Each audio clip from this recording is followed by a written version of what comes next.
हाँ हेलो, आज हम बात करेंगे शुगर के बारे में, डायबिटीज़ के बारे में। जैसा कि आपको पता है कि उसके क्या क्या लक्षण होते हैं।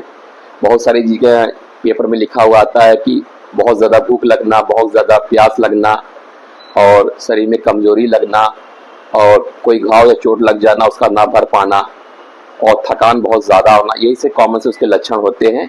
इस तरह की कोई भी दिक्कत हो तो आप टेस्ट करा के उसके शुगर के बारे में पता कर सकते हैं। शुगर जब आपको पता चल जाएगी आपकी नई नई शुगर हुई है तो पहले आप क्या करेंगे, लाइफस्टाइल मॉडिफिकेशन करेंगे। लाइफस्टाइल मॉडिफिकेशन मतलब कि आप अपनी जो डाइट है उस पर ध्यान देंगे, उसमें चीनी ना हो, कोई फैटी फूड ना हो। और दूसरी चीज़, आप अपना नियमित वॉक करेंगे। वॉक कितनी होंगी? 40 मिनट्स की वॉक करेंगे। ये एक अध्ययन के जरिए पता किया गया है कि WHO की एक गाइडलाइन है कि हफ्ते में आप 150 मिनट की वॉकिंग करते हैं, मतलब 30-30 मिनट की 5 दिन वॉकिंग करते हैं तो अपने शुगर और बीपी के खतरे को आप कम कर सकते हैं। ये चीज़ हो गई। और दूसरी चीज़, इन चीज़ों के बाद भी आपकी शुगर कंट्रोल नहीं हो और या आपकी शुगर बहुत हाई रेंज की है तो आप क्या कर सकते हैं, आपको डॉक्टर से मिलना होगा। डॉक्टर उसमें कुछ टेस्ट करेंगे जिसके जरिए पता करेंगे आपकी शुगर कौन सी है, टाइप 1 है कि टाइप 2 है। ठीक, उसके आधार पर आपकी दवा चलाई जाएगी। अगर दवा से कंट्रोल होगा तो दवा चलाई जाएगी, इंसुलिन से कंट्रोल है तो इंसुलिन चलाई जाएगी। ठीक है, ये सारी चीज़ें उसमें होंगी। हाँ, शुगर अगर आपको हो गई है तो आपको दवा खाने के 99 फायदे हैं।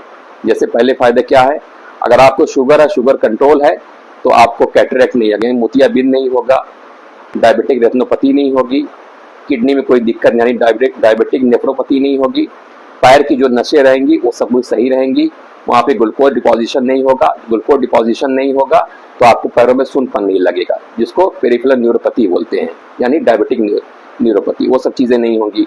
दूसरी चीज़, आपका हार्ट सही रहेगा, आपको हार्ट अटैक आने के चांसेस बहुत कम हो जाएंगे और आपका कोई ब्रेन हेमरेज के चांसेस नहीं होंगे और शरीर में पूरी ताकत बनी रहेगी।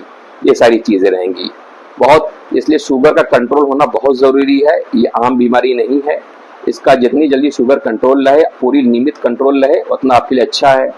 मान लीजिए आपको कोई बीमारी हो गई, रेस्पिरेटरी की निमोनिया हो गया, अस्थमा हो गया, इस तरह की कोई बीमारी हो गई जिसकी वजह से आपको हॉस्पिटल में एडमिट होना पड़ा।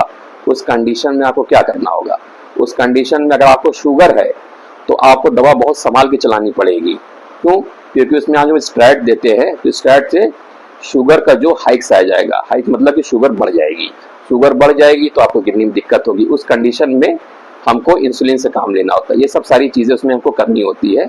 तो अगर आपको कोई भी शुगर से निमित्त दिक्कत, या आपको शुगर हो चुकी है या आपकी शुगर कंट्रोल नहीं हो रही है या आपकी दवा खाने से शुगर नॉर्मल से कम हो जा रही है तो आप अपने डॉक्टर से संपर्क करें, उसके टेस्ट करवाएं। जैसे एक जांच होती है HbA1c, जिसमें हमको 3 महीने का ब्लड शुगर पता चल जाता है, तो हमको पता चल जाता है कि पिछले 3 महीने की शुगर हमारी कैसी थी।